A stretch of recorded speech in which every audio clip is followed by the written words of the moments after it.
Mechanical keyboard daripada Zfriend ni bawah RM100 je guys. Biasalah bila bawah RM100 ni, keyboard ni hanyalah single connection saja, di mana ia menggunakan USB connection. Jadi dalam kotak dia, basically korang akan dapat wire USB A to type C punya wire connection, and then dia punya extra switch dengan dia punya puller, and korang dapat juga extra keycap, okay, kalau korang nak tukar lah. And of course lah dia punya keyboard, okay.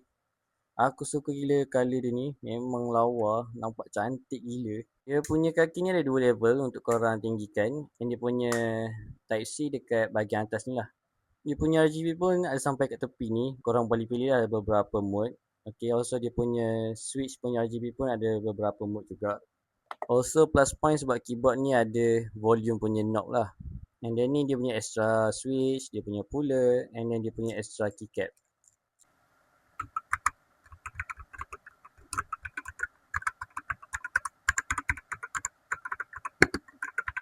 Macam biasa, kalau berminat boleh tekan dekat back kuning.